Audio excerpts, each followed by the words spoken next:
The bar was dimly lit, heavy with the stale stench of cigarette smoke mixed with cheap alcohol, the kind of place where the wood of the counter was sticky with decades of spilled drinks and whispered secrets. And yet Henry Cavill sat calmly on one of the tall stools near the bartender, dressed in nothing but a fitted gray Henley that hugged his frame, his broad chest rising and falling steadily as though he was in his own living room, his strong hands wrapped loosely around a glass of bourbon that caught the dim orange light and made the amber liquid glow like fire. And though his posture looked relaxed, his eyes carried that unmistakable quiet sharpness, like a predator waiting in stillness, assessing everything without moving a muscle. For Henry wasn't just an actor here. He was more. He was Superman beneath the guise of a man, someone who understood danger long before it ever struck. And while he let the burn of whiskey roll over his tongue, the night shattered with the deep, guttural roar of engines outside. A dozen, maybe more. The unmistakable thunder of motorcycles rolling in like a storm, growing louder and louder until the floor itself seemed to vibrate. And then, without any courtesy, the door of the bar was kicked open, slamming against the wall with a metallic thud, and in poured a gang of leather-clad bikers, tattoos running up their arms, chains hanging heavy from their belts, their faces carved with sneers and arrogance, men who clearly believed this space belonged to them, their boots heavy on the wooden floor as they strode in like wolves marking territory. And at once the energy in the bar changed. Conversation died, glasses were quietly set down, and the bartender froze mid-motion, rag still in his hand, his eyes darting nervously toward the gang as they spread like a shadow, claiming every corner with their presence, while Henry simply raised his glass again and drank, as though nothing had changed, though his ears picked up the quickened heartbeats of the patrons around him, and his instincts measured every thread in the room. Then, one of the bikers, clearly the leader, a broad man with a shaved head and a vest stitched with skull emblems, stepped forward, clapping his calloused hands together and grinning with a voice that rumbled low and taunting. "Well, look what we have here. A pretty boy sitting where he doesn't belong. Doesn't look like someone cut out for this bar, does he, boys?" And his words triggered a chorus of cruel laughter, the kind of laugh that belonged to men who had broken too many bones to count. But Henry just tilted his head slightly, still calm, still steady, then slowly placed his bourbon on the counter and turned his eyes on the man, his tone calm, but edged with steel. "I'm just here for a quiet drink, so I'll say this once. Don't ruin my night." And the laughter that followed was even louder, crueler, echoing off the walls like a warning, as several of the bikers stepped closer, circling Henry like vultures, waiting for him to flinch, to break, to show fear. But Henry remained exactly as he was, leaning an elbow on the bar, his other hand loose, his body relaxed like a coiled spring, his expression carved from granite, until one of the younger members, eager to prove himself, shoved his shoulder hard, sending a splash of bourbon over the rim of the glass onto the counter, and snarled, "What makes you think you can just sit here like you own the place?" The bar fell into an even deeper silence, the only sound the ticking of an old clock above the door, the kind of silence that came before the crash of thunder. And Henry slowly turned his gaze onto the young man, his jaw tightening for the first time. And before anyone could even blink, his hand shot forward with impossible speed, seizing the man's wrist and twisting, the bones giving a sickening crack as the biker cried out in pain, collapsing to his knees as Henry's grip held like iron. And the entire gang froze mid-laughter, their eyes wide. Because in that single effortless move, they knew this man wasn't like the others. His strength was something far beyond the ordinary. And with a voice that was low, cold, and steady, Henry leaned in. "I warned you," before releasing him with a casual shove that sent the man's body flying backward into another table, shattering glass and splintering wood as patrons gasped and scrambled out of the way. And suddenly, every biker who had walked in laughing was no longer laughing. They were scowling, tense, weapons appearing in their hands, chains, steel bars, broken bottles, while the leader glared and stepped forward, anger burning in his eyes. "You just made the biggest mistake of your life, pretty boy, and now we're going to show you what happens to anyone stupid enough to challenge us," he growled, nodding at his crew, who instantly began surrounding Henry from all directions, their boots thudding on the floor in a rhythm that felt like the drumbeat of war. And Henry, who hadn't moved more than a step the entire time, exhaled slowly, glancing at his spilled drink as if disappointed, before he rose to his full height, broad shoulders squaring, every inch of him radiating quiet power that made even the most reckless men hesitate for a fraction of a second. And when he lifted his eyes again, they weren't just Henry Cavill's eyes. They carried that unmistakable glint of Superman beneath, a warning and a promise of destruction. And though the gang was too arrogant to back down, the patrons in the bar, the bartender, every single soul in that room knew the same truth. This wasn't going to be a fight. It was going to be a storm, a violent eruption. And the moment was hanging on a knife's edge, with chains rattling, fists clenching, and one man standing like an immovable wall, ready to take them all apart. And in that breathless moment of silence, the air so tense it could snap, Henry slowly curled his fists, his knuckles tightening, his voice barely above a whisper, but cutting through the silence like a blade. "Go ahead. Try me." The silence in the bar shattered like glass the instant the first biker lunged forward with a chain swinging wildly, the heavy steel links cutting through the air with a menacing whistle. But Henry was faster, impossibly faster, stepping to the side so smoothly it was as if he vanished and reappeared, his hand snapping out to catch the chain mid-swing, the links jerking taut in his palm as the biker's eyes widened in disbelief, and with one sharp pull, Henry yanked the man forward and drove his shoulder into him, sending him sprawling to the ground, gasping for air, the impact shaking the wooden floor. And before the others even had time to react, a second biker came from the left with a broken bottle aimed straight at Henry's neck, but Henry's hand shot up, seizing the man's wrist, twisting it until the bottle dropped, shattering harmlessly, and then, with a single push of his palm against the man's chest, he launched him backwards into two others, knocking them down like bowling pins, chairs and tables splintering beneath their weight, shouts and curses erupting as the gang realized they weren't facing a normal man. They were facing something else entirely. And Henry, though calm, felt the air thicken with the adrenaline of combat, the tension in the room turning electric, every move of his body precise, efficient, unstoppable. And yet his mind still whispered with the discipline he always carried, "Don't unleash too much. Don't reveal too much. They cannot know who you really are." But he couldn't deny the fury in his veins, the protective instinct that rose whenever innocents were threatened, because he could hear the heartbeat of the bartender racing like a trapped rabbit. He could sense the fear of the patrons cowering under tables and behind the bar, and it stoked his resolve like fire.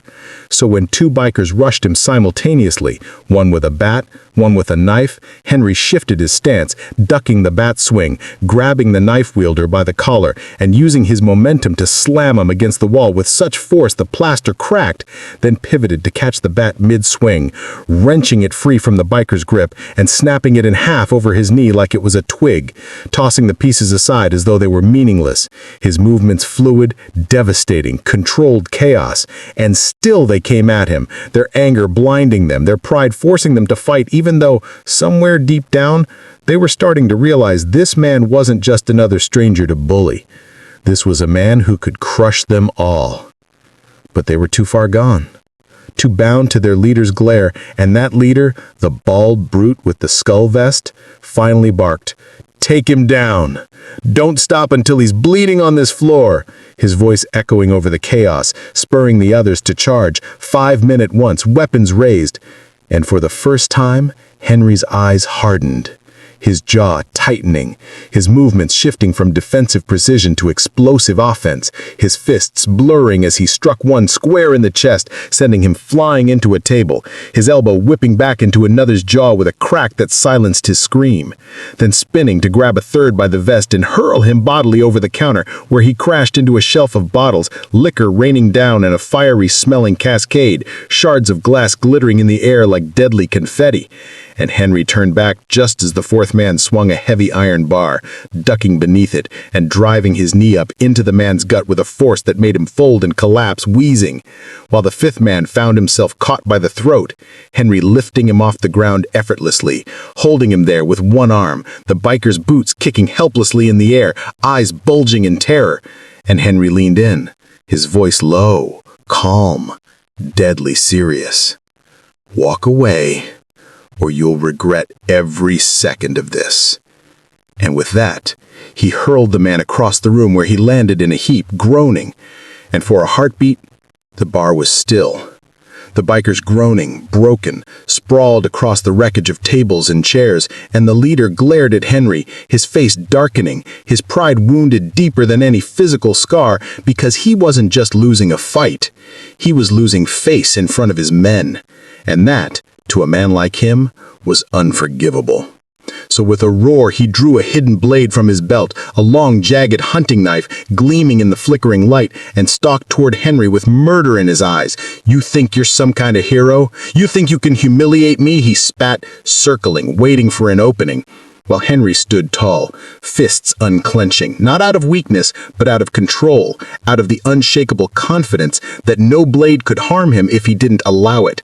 But to everyone else, it looked like a dangerous standoff. One wrong move from either side and blood would paint the floor. The patrons frozen, some whispering prayers, others clutching each other, the bartender trembling as he ducked behind the counter.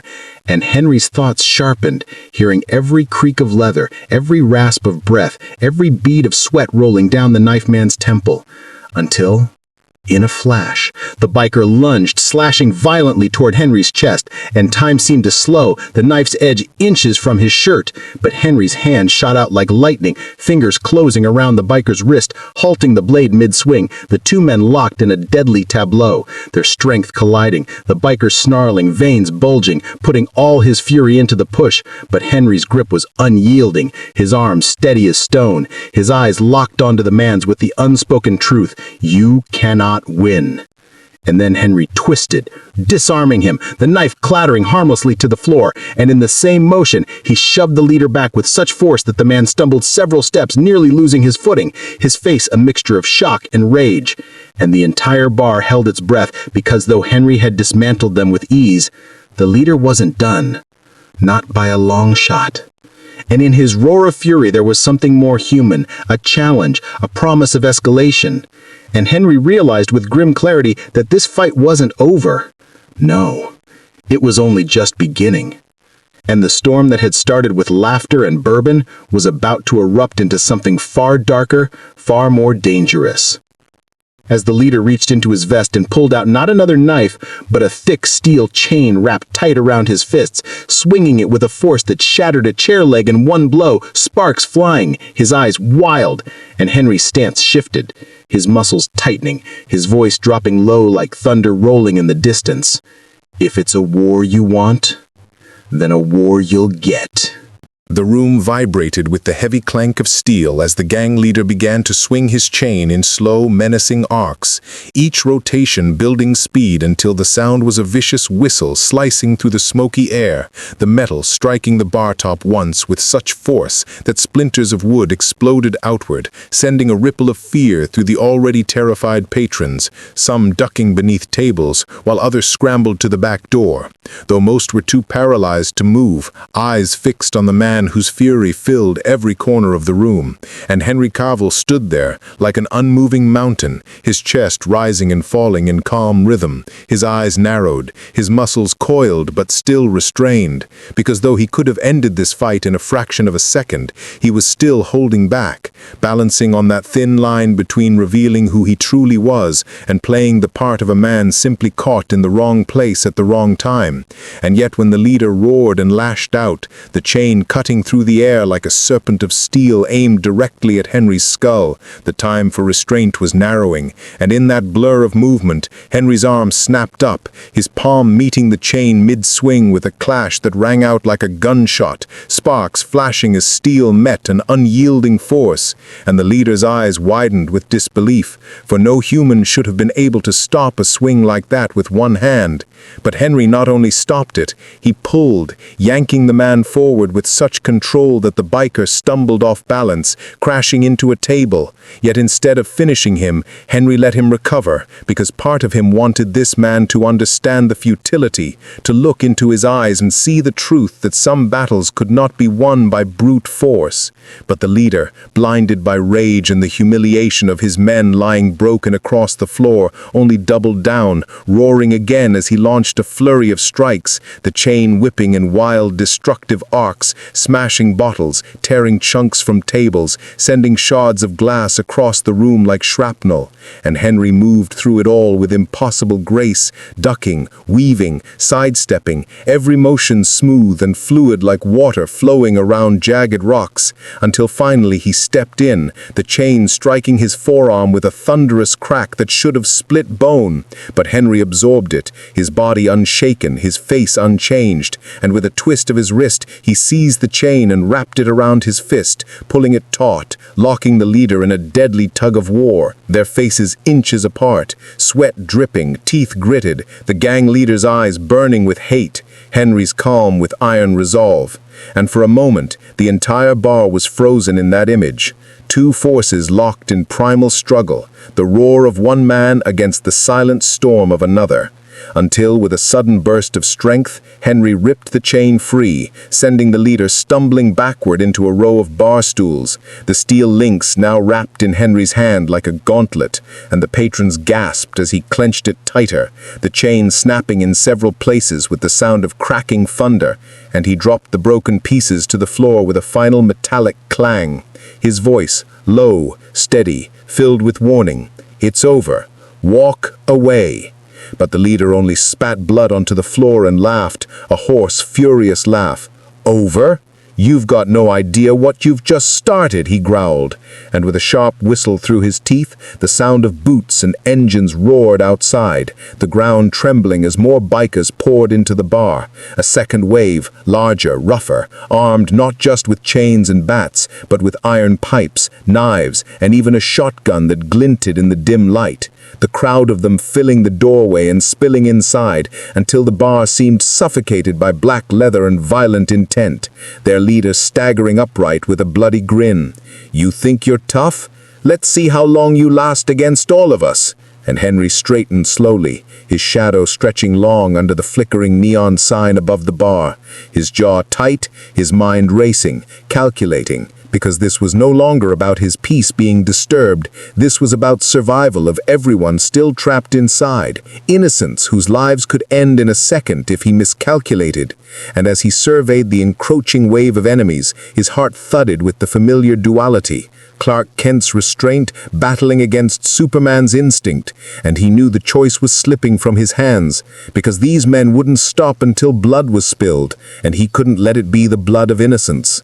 So when the first of the new arrivals lunged forward with a pipe raised high, Henry moved with no hesitation, catching the man by the throat mid-swing and slamming him flat onto the bar top, the wood buckling under the impact, then spinning with a grace that was more dance than fight, his elbow crashing into another biker's face, blood spraying across the counter, his foot hooking a third man's ankle and yanking it out, sending him crashing into a stool that shattered under his weight. And chaos erupted in every direction, fists, steel, and rage colliding with the unstoppable force of a man who was far more than he appeared.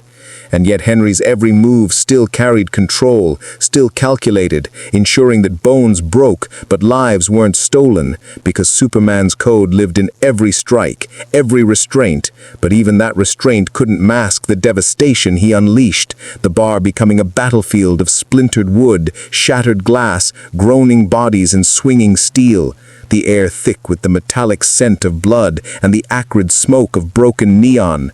And through it all, Henry stood unyielding, his shirt torn, his skin gleaming with sweat, his eyes blazing with that quiet fire that told everyone who still had the courage to look, "This man is unbreakable." And as more bikers hesitated, fear finally creeping into their eyes, their leader roared again, shoving them forward, desperate to see Henry fall, desperate to erase the humiliation. And somewhere in Henry's chest, beneath the calm, beneath the discipline, a storm was rising, a storm he could barely contain, and with each swing, each blow, each desperate attempt to overwhelm him, he knew the truth. If this didn't end soon, he would have no choice but to unleash the power he had kept hidden all this time. And that thought, that inevitability, hung heavy as the last of the unbroken gang surged forward in one final desperate rush, and Henry clenched his fists, his voice, a low growl drowned beneath the chaos. "You asked for this." The bar had become a storm of fists, steel, splintering wood, and shouts of rage as the second wave of bikers closed in on Henry like a swarm of jackals trying to bring down a lion, their weapons flashing under the flickering neon sign above the bar, their boots pounding across the floor. But Henry stood in the center of it all like an immovable pillar, his every movement a blur of precision and power, his fists crashing into jaws with the sound of breaking bone, his elbows slamming into ribs until men folded like paper, his legs sweeping through knees with the force of a battering ram, sending men sprawling across the wreckage of tables and chairs. Yet no matter how many fell, more came, the numbers overwhelming, and Henry could feel the surge of heat in his chest, the fire of his true power threatening to spill out, his restraint thinning with every strike, every groan of an injured innocent behind the bar, every terrified cry from the corner where patrons huddled. And when one biker raised a shotgun and leveled it at Henry's chest, the room seemed to freeze, the metallic click of the weapon cocking echoing like a death bell, the gang leader smirking in the chaos, certain that no man could withstand that blast. But Henry's eyes narrowed, and before the biker's finger could pull the trigger, Henry was there, faster than sight, his hand seizing the barrel and twisting it upward just as it fired, the blast ripping a hole into the ceiling with a deafening thunder, smoke filling the air, embers raining down, and with a single effortless twist, Henry wrenched the weapon free, bending the steel barrel in half as though it were a child's toy, tossing it aside where it clattered uselessly to the ground. The crowd of bikers staring in stunned silence for a half second before rage overtook fear, and they surged forward again, screaming curses, slashing knives, swinging pipes, and Henry moved like a force of nature, ducking, striking, tossing bodies like rag dolls, every movement a mixture of grace and violence, the floor slick with spilled liquor and blood, the air thick with the acrid sting of smoke and sweat. And still the leader roared above it all, his voice a whip of fury. "Don't stop! Take him down! Kill him if you have to!" Spittle flying from his lips as he pushed his men forward, desperate, pride and hatred making him blind to the truth that this was no ordinary man, that this was a battle he had already lost.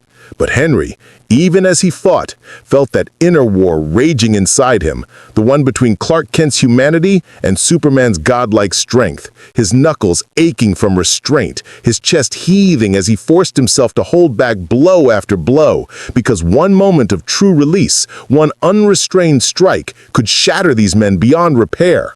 And yet, when a biker slammed a broken bottle across his back, when another drove a pipe into his ribs, when fists and boots hammered into him from every direction, he realized restraint was no longer enough. They would not stop, not until they broke him or destroyed everyone in that bar.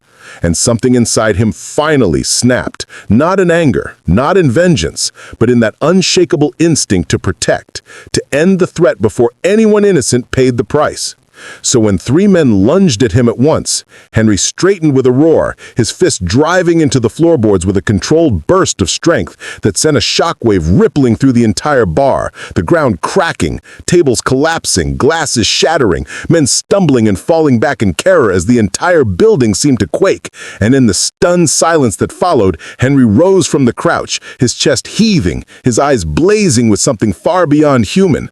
And every man in that room, gang or not, felt it, the overwhelming aura of a predator far beyond them, a presence that crushed their bravado and left only fear. But the leader, bloodied and desperate, only laughed through cracked teeth. "What the hell are you?" he shouted, his voice trembling even as he tried to mask it with rage. And Henry's reply came steady, low, carrying the weight of truth he rarely spoke. "Someone you don't want to fight." But the leader sneered, spitting blood. "Too late for that!" And he signaled to a couple of his men who had slipped outside during the chaos.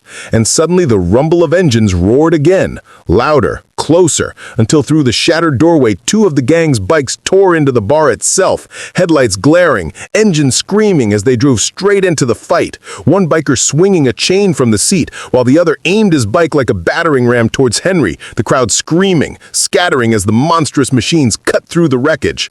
And Henry stood his ground, eyes locked on the incoming headlights, his mind flashing with the calculation of 100 possibilities in a fraction of a second, until finally he moved, his body exploding into motion, one hand seizing the airborne chain, yanking the rider clean off his bike in mid-motion, sending him crashing into a wall in a heap of leather and metal, while his other hand shot out to meet the second bike, palm striking the handlebars with a force that stopped the machine dead in its tracks, the tires screeching as smoke filled the room, the rider thrown violently over Henry's shoulder and into the debris.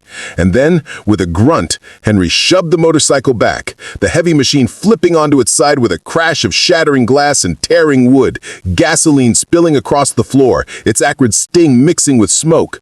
The bar now a full war zone. And as Henry stood in the wreckage, the leader stared at him with wide, bloodshot eyes, fear finally breaking through his mask of bravado. But behind that fear was something more dangerous. Desperation, the kind that drove men to reckless extremes. And with trembling hands, he pulled a lighter from his pocket, flicking the flame to life with a manic grin, eyes darting to the pool of gasoline spreading across the floor. "If I can't kill you with fists, I'll burn this place to the ground with everyone inside," he roared, his voice cracking, the tiny flame dancing inches from catastrophe. And the entire bar seemed to hold its breath as Henry's eyes locked on that lighter, his body ready to move, his mind calculating the distance, the time, the consequences. And in that moment, one truth was clear. This battle was no longer about pride or intimidation. It was life or death. And if that flame dropped, the bar, the innocents, and everyone inside would be swallowed in fire. The bar reeked of gasoline, the floor glistening with danger as the tiny flame in the gang leader's trembling hand danced above certain destruction. Every pair of terrified eyes fixed on the lighter, every breath shallow, every second stretched into eternity, the crowd of patrons too frozen to scream, too horrified to move. And Henry stood still as stone, his eyes locked on the madman, his mind racing, the protective instinct within him roaring louder than the pounding of his heart, because he knew in one flick, one slip, everyone in that room would be swallowed in a hell of fire and twisted steel, and the choice before him was razor sharp: reveal what he truly was, or watch innocent lives burn. But hesitation was not in his nature, and so in the blink of an eye, faster than any human eye could track, Henry moved, his body becoming a streak of motion, his hand darting out toward the lighter. But the gang leader, driven by madness and desperation, saw the blur coming, and with a wicked grin he let the lighter fall, the tiny flame dropping toward the shimmering pool below. And in that instant, Henry's instincts exploded into action, his lungs expanding as he unleashed a controlled burst of super breath, a powerful gust of freezing wind that surged across the floor, extinguishing the flame mid-fall before it could ever touch the gasoline. The lighter skittering uselessly into the puddle with a hiss, the bar erupting in gasps of shock as patrons realized they were still alive. And Henry straightened slowly, his chest rising and falling, his eyes glowing faintly with power that could no longer be hidden. The mask of an ordinary man stripped away in the raw necessity of protection. And though fear rippled through the gang, the leader's twisted pride only darkened, his voice cracking with rage. You're not human," he spat, blood dripping from his lips as his hand pointed at Henry like an accusation. His men backing away now, muttering, their bravado crumbling under the weight of truth. But Henry's voice cut through the chaos, calm yet resonant, carrying the power of someone who had borne the burden of strength all his life. "I am what I need to be," he said, the words echoing like judgment. "And right now, what I need to be is the end of this fight." But the leader snarled, refusing to yield, his hatred boiling. "Then you'll die as a monster in their eyes." And he whistled sharply, a signal that sent the last remaining bikers into motion, men bursting from the shadows with Molotov cocktails gripped in their hands, their bottles already aflame, the orange glow of fire painting their faces with a savage hunger for destruction. And Henry's eyes widened as they hurled the bombs toward the bar, glass arcing through the air in slow motion, the roar of fire hungry to consume. But Henry was faster, his body blurring across the room, arms sweeping, hands striking the bottles mid-air and sending them back toward the bikers with precision, flames exploding harmlessly in corners already drenched with his icy breath, smoke filling the air. And before the stunned attackers could recover, he was among them, his fists a blur, his strikes thunderclaps that shattered ribs, broke weapons, and sent men flying like rag dolls into the wreckage of what was once a lively bar, their screams drowned in the roar of collapsing wood and shattering glass. Yet even in his fury, Henry pulled his strength just short of lethal, fighting not to kill, but to end the chaos, to break their will, to prove that even with all his power, he would not become the monster they accused him of being. But the leader, crazed and unrelenting, grabbed a jagged piece of metal from the wreckage and lunged, slashing at Henry's back, the blade scraping against skin that would not break, sparks flying as though steel had struck stone. And Henry turned, his eyes glowing now with that red simmer, the predator unveiled. And the leader froze, his bravado trembling on the edge of terror, yet still his pride forced to snarl. "Go on then, burn me down with those demon eyes." And for a moment, the entire bar seemed to hold its breath as Henry stood over him, the red glow painting the broken walls like blood. His jaw clenched as he wrestled with the line between justice and vengeance, the temptation to unleash everything pulsing like fire in his veins. But instead he leaned down, his voice steady as thunder. "No, I don't kill." And with that, his fist closed around the leader's weapon, crushing the steel into useless scrap with one hand before hurling it aside. But even stripped of his weapon, the leader refused to yield, his scream raw, "Then you're weak," as he swung a wild punch, the blow landing on Henry's jaw with all the strength left in his body, a strike that would have shattered bone in any other man. But Henry did not flinch, his head barely moving, and slowly he turned his gaze back to the leader, his voice low and final. "No, I'm stronger than you could ever understand."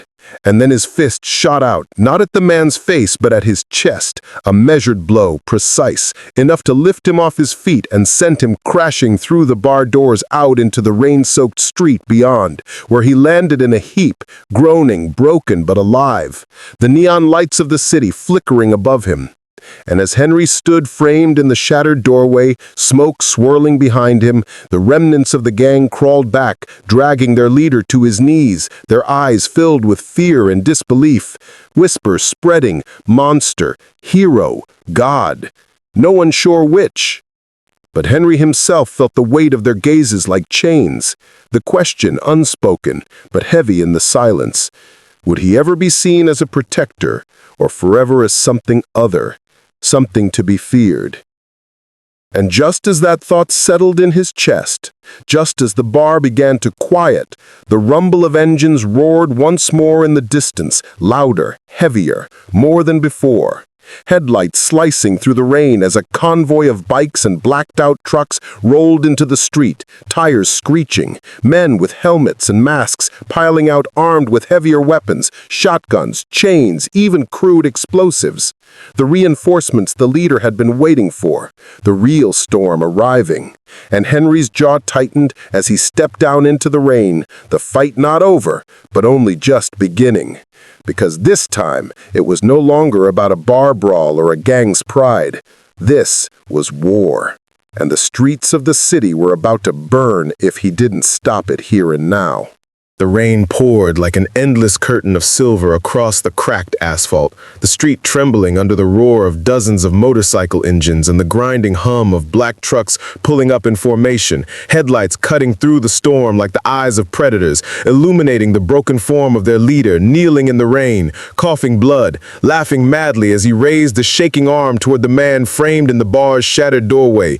"There he is," he howled through split lips, "the freak who thinks he's untouchable," and from the trucks poured more men than the bar had ever held, a small army of leather-clad soldiers armed not with bottles and pipes this time, but with shotguns, chains, machetes, iron bats, even crude homemade explosives, their boots splashing in puddles as they encircled Henry like wolves around a lion, their numbers stretching across the block, their voices a chorus of rage and hatred, chanting the gang's name like a war cry. And still Henry stepped forward into the storm, the rain slicking his hair against his forehead, his jaw tight, his shirt torn and clinging to his chest, his fists clenched, his eyes burning with an intensity that cut through the chaos, because he understood what this meant, that this wasn't just a fight for a bar, or for pride, or even for his own restraint. This was about stopping an entire wave of violence from consuming the city, about holding the line alone when no one else could. And as the gang surged, the first wave charging with chains whipping and machetes flashing, Henry met him head-on with the fury of a storm given flesh,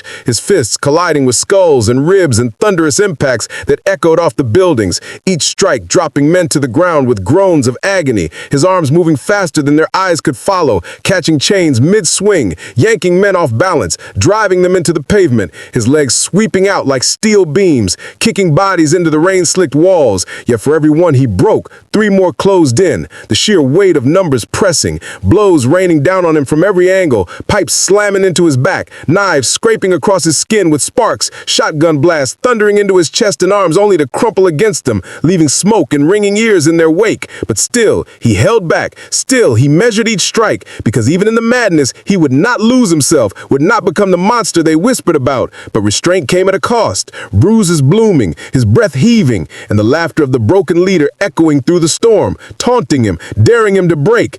"Look at him," he screamed, "drowning in numbers. He can't win without showing us what he really is. He's nothing but a fraud in a man's skin."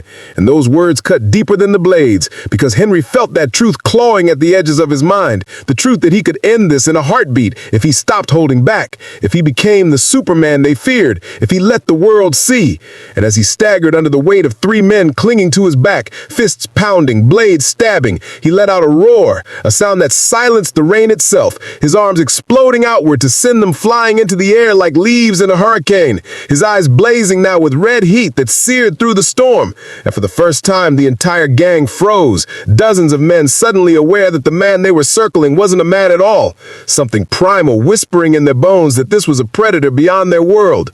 But fear only hardened their desperation, and from the trucks came heavier weapons, crates thrown open to reveal assault rifles gleaming under the streetlights, men loading clips with shaking hands. And Henry's heart sank, because he knew stray bullets would tear through more than just him. They'd rip through windows, walls, civilians hiding in their apartments above, innocents who had no part in this madness. And so he had no choice. He moved faster than thought, a blur through the sheets of rain, disarming rifles before fingers could tighten triggers, bending steel barrels into useless arcs, tossing weapons into the street where they clattered harmlessly. But the sheer number overwhelmed even his speed, bullets finally spraying, shattering windows, ripping chunks of concrete, sparks dancing as metal screamed. And Henry positioned himself between the storm of fire and the bar behind him, his body a shield as bullets hammered his chest and arms, ricocheting into the wet asphalt, patrons inside watching in horror as he stood in the gunfire, unmoving, enduring, his jaw locked in grim defiance. And when the last click of empty magazines echoed, he stepped forward, his shirt shredded, skin smoking where friction burned, and his voice carried over the storm, steady, commanding, "This ends now." But the leader only spat blood and grinned wider, his madness unshaken. "Then prove it, monster! Prove it to all of them!" And with that he snapped his fingers, a signal, and from the last truck a weapon was dragged out unlike any Henry had seen in this kind of street war, a crude rocket launcher, patched together but deadly enough, its warhead gleaming wet in the storm, and the biker holding it raised it with shaking arms, his finger already on the trigger, aiming not at Henry but at the bar behind him, at the terrified innocents inside. and Henry's chest clenched as he realized the trap, realized the true cruelty, because this wasn't about beating him, it was about making him choose, save the people behind him and expose everything, or let them die and keep his secret intact. And as the rocket ignited with a hiss, flames sparking against the rain, time seemed to slow, the faces of those hiding flashing in Henry's mind, their terror, their trust, and with a surge of resolve, he moved, his body becoming a streak of motion, his arms outstretched as he leapt into the path of destruction, catching the rocket mid-flight in his bare hands, the warhead hissing and trembling, his muscles straining as he fought its explosive force, the rain evaporating in steam around him. And then, with a grunt, he hurled it upward into the storm, where it exploded in a flash of fire and thunder, the shockwave rattling the buildings, glass shattering, rain scattering like shards of glass. And when the smoke cleared, Henry stood tall, his chest rising and falling, his secret all but stripped bare in the eyes of everyone present, the whispers rising louder, "Not human, not human," echoing from both gang and patrons alike, and Henry felt the weight of it crush down on him. But he had no time to dwell, because the leader, blood dripping from his chin, raised his arm once more, and from the far end of the street came the deafening rumble of something heavier, something deadlier, the screech of tank treads rolling across asphalt, the impossible sight of a stolen armored vehicle turning the corner, its massive cannon locking onto the street where Henry stood, and as lightning split the sky above, illuminating the madness below, Henry clenched his fists, his capeless figure silhouetted in the storm, knowing the next move would decide not just the battle, but whether the world would see him as savior or monster forever. The street had become a battlefield, drenched in rain and firelight, the broken neon of the bar flickering behind Henry as the ground trembled with the grinding treads of the stolen armored vehicle rumbling into position, its black metal body gleaming under the storm like a beast of war dragged from some nightmare, its cannon rotating with a low mechanical growl until it locked on him, the target laser fixed to his chest, and for a moment the entire world seemed to hold its breath, the battered gang members staggering back to watch in wide-eyed anticipation, the civilians trapped in the bar gasping in horror, their hope teetering on the edge of despair, and the leader of the gang, broken, yet standing with blood smeared across his face, threw back his head and laughed, the sound manic and raw. "Let's see you stop this, monster!" he bellowed, spittle mixing with the rain, his arms wide like a conductor orchestrating destruction, and Henry, standing there with water streaming down his face, felt the weight of that word again, monster, pressing on him like chains. Yet in the crackling thunder of the storm, in the terrified eyes watching from the shattered bar windows, in the chaos of criminals thirsting for violence, he found the clarity that had always defined him, the choice that had always made him more than his strength. He would protect. No matter what, he would stand between the innocent and the storm, even if it meant tearing away the last veil of his secret. And as the tank's engine roared louder, as the cannon's chamber whined with the charge of its shell, Henry crouched low, rain splashing around his boots, fists clenched, his body coiled like a predator ready to strike. And then, with a deafening thunder, the cannon fired, the street lighting up as the warhead exploded from the barrel in a blast of fire and smoke, ripping through the storm toward him with unstoppable force. But Henry moved, his body a blur, his feet tearing cracks in the pavement as he surged forward, meeting the shell head-on, his hands outstretched, catching the fiery projectile in midair, just before it could obliterate the bar behind him, the impact slamming into his palms with a shockwave that rattled the buildings, sparks raining as the shell screamed against his grip, his boots digging into the asphalt until the street cracked beneath him, and with a roar he hurled it upward into the storm, the warhead detonating high above in a thunderous explosion of light and fire that illuminated the entire block like daylight, glass shattering for blocks, the rain scattering into steam, and for a brief terrible moment, Henry stood framed against the inferno like a god of war, his silhouette undeniable, inhuman, unstoppable, the gang frozen in awe and terror, whispers rising like smoke. He caught it with his hands. He's not human. Their fear crackling in the air, heavier than the rain itself. But the armored vehicle was not finished. Its turret rotating, loading another shell. Its engine snarling as it pushed forward, tearing grooves into the pavement. Bikers cheering now, convinced no man could withstand forever. And Henry charged, water splashing up in waves with every thunderous step, his fists slamming into the steel front of the machine with an impact that echoed like a bomb, the entire vehicle jolting, its cannon jerking skyward as the metal buckled, sparks flying from its seams, but still it pressed forward, the driver screaming inside, accelerating as though to crush him beneath its treads, and Henry braced, his arms shooting out to grab hold of the vehicle's front, his muscles flexing as he dug his heels into the pavement, the treads grinding against his boots, the smell of burning rubber filling the storm-soaked air as he resisted the unstoppable force, the gang shouting, some in awe, some in disbelief, the leader howling madly, "Break him! Run him down!" And for a moment, it seemed the tank might succeed, the sheer weight of it pushing Henry back inch by inch, his boots carving trenches in the wet asphalt, his teeth clenched as the rain stung his eyes.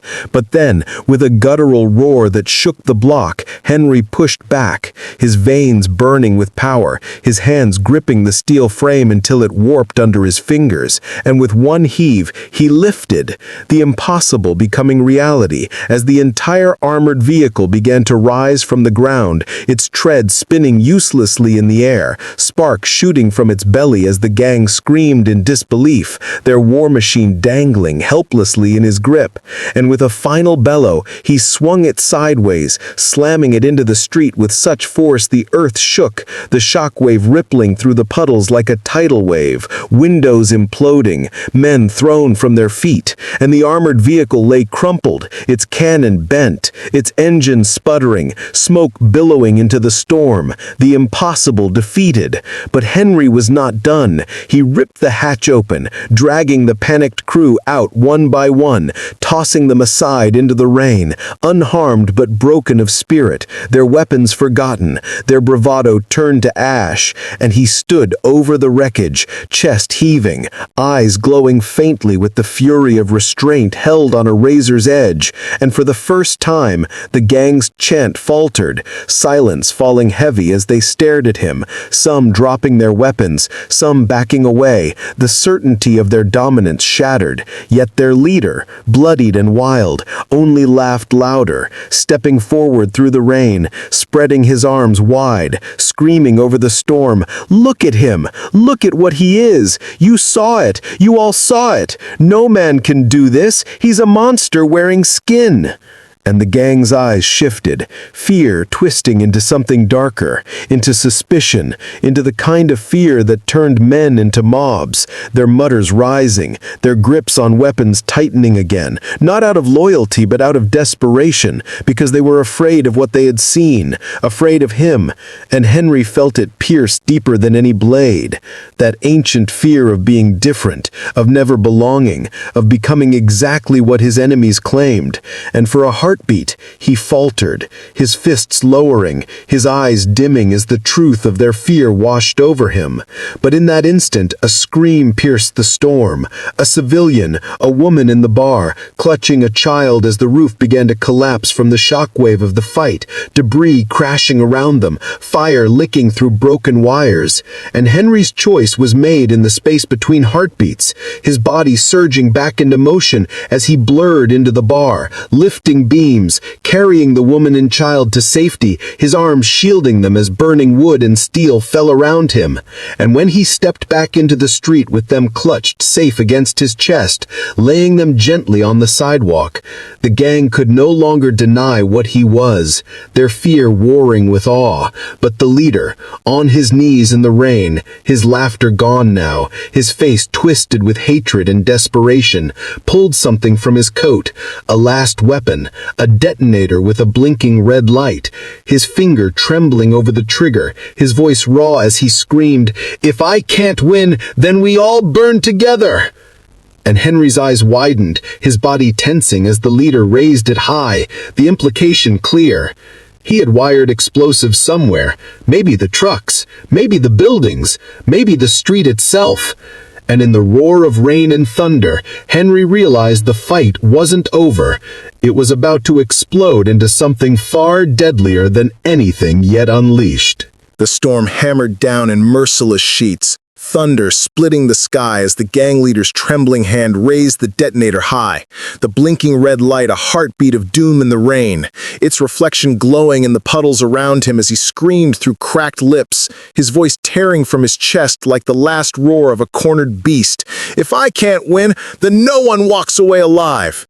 And the streets seemed to freeze, every gang member staring in stunned silence, every civilian in the bar holding their breath, their hope teetering on the edge of annihilation. And Henry, his chest rising and falling, his fists clenched at his sides, felt the weight of that tiny device like the end of the world itself.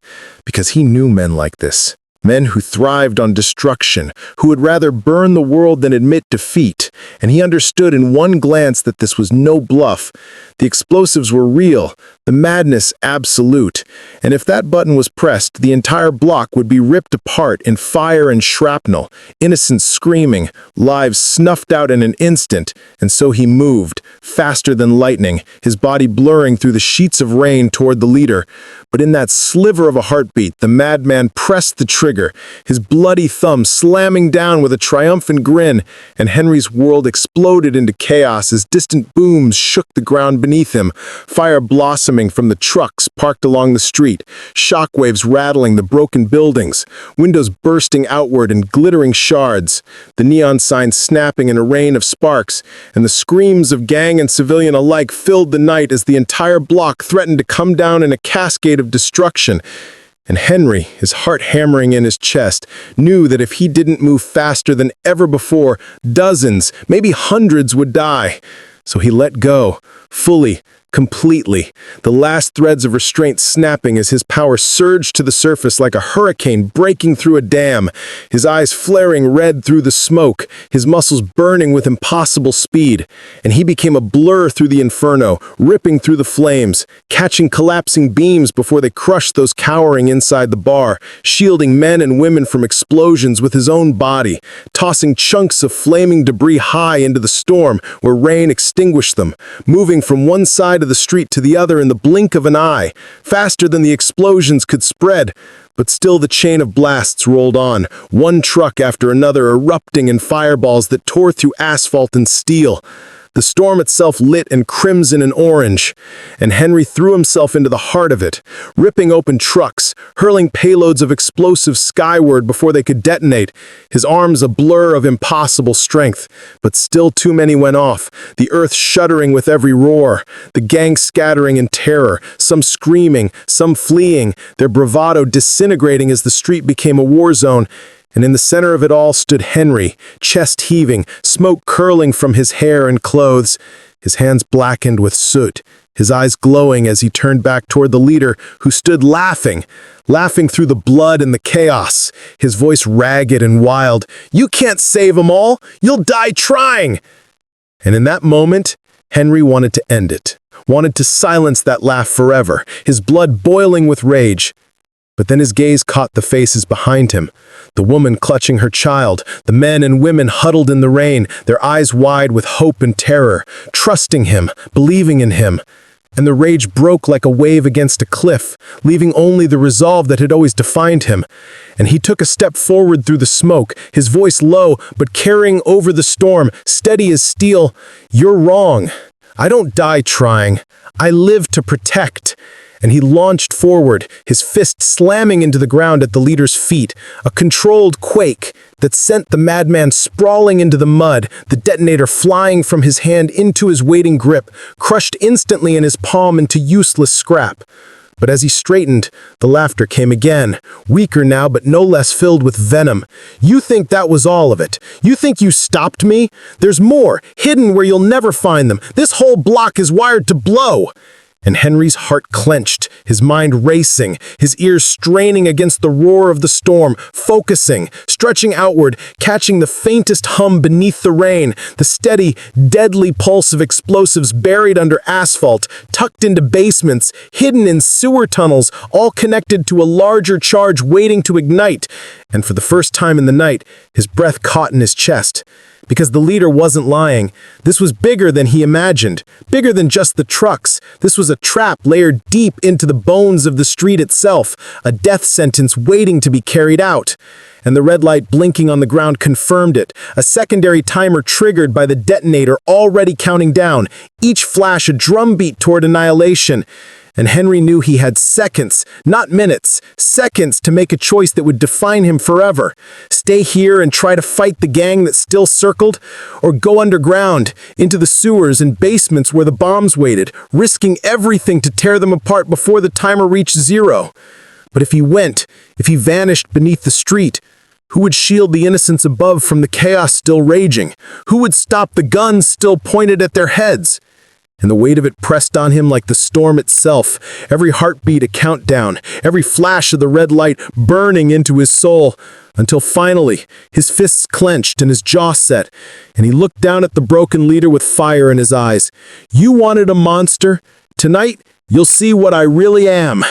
And with that, he blurred into motion, faster than the eye could follow, his body vanishing into the street itself with a deafening crack of shattered asphalt as he dove underground into the dark labyrinth of tunnels and basements, hunting the bombs one by one, tearing through steel and concrete with his bare hands, his hearing locked on the ticking of the countdown, his heart racing with the knowledge that one mistake, one bomb missed, and the block above would vanish in fire.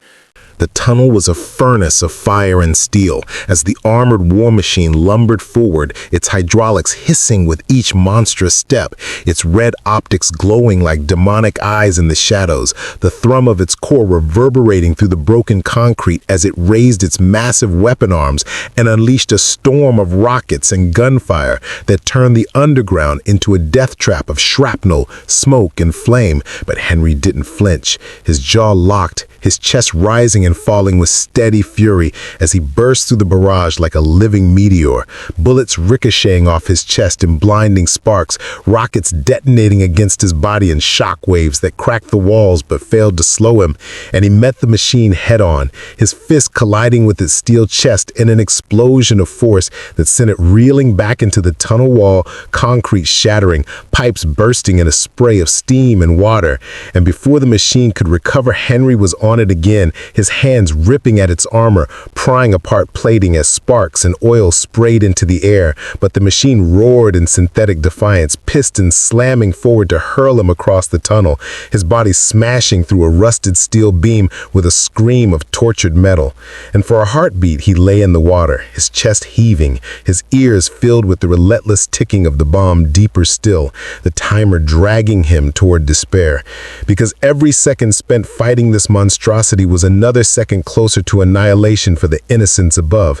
And as he pulled himself up, dripping with mud and firelight glinting in his eyes, a voice echoed in his memory, his father's steady words when he was just a boy.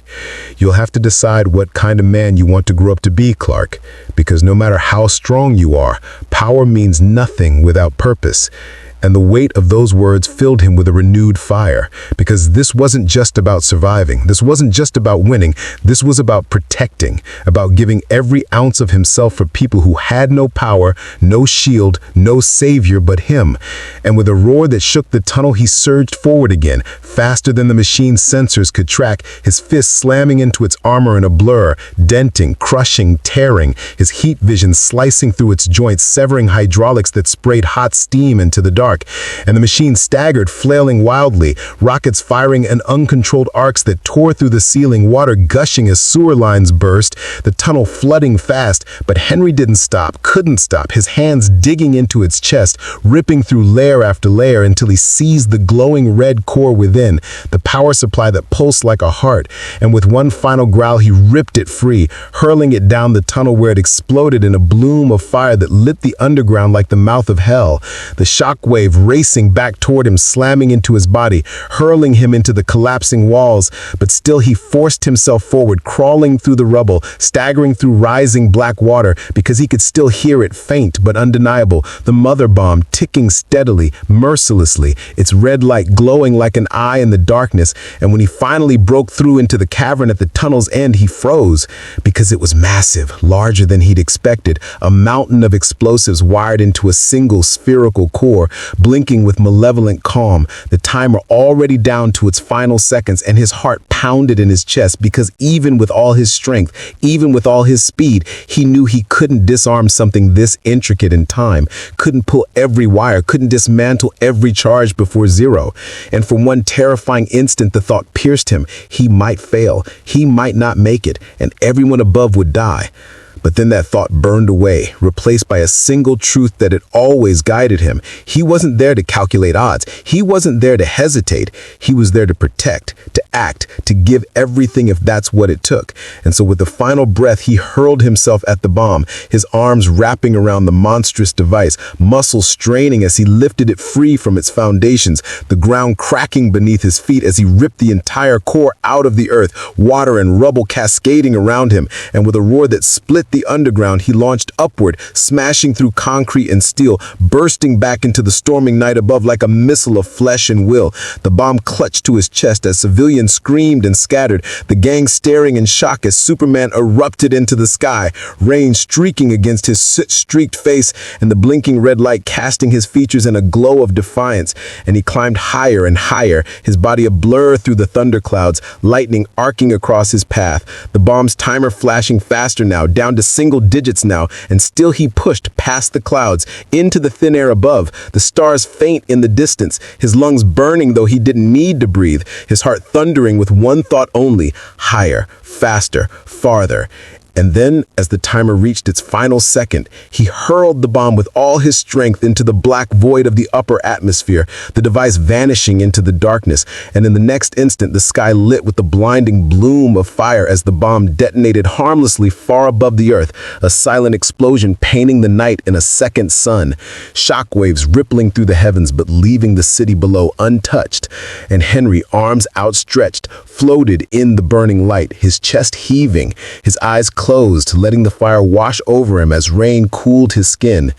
And for a long moment he simply hung there, suspended between storm and stars, feeling the weight of exhaustion, of sacrifice, of relief, until finally he descended, falling back through the clouds, back into the rain, landing on the broken street where civilians now emerged from hiding, their faces pale but their eyes wide with gratitude.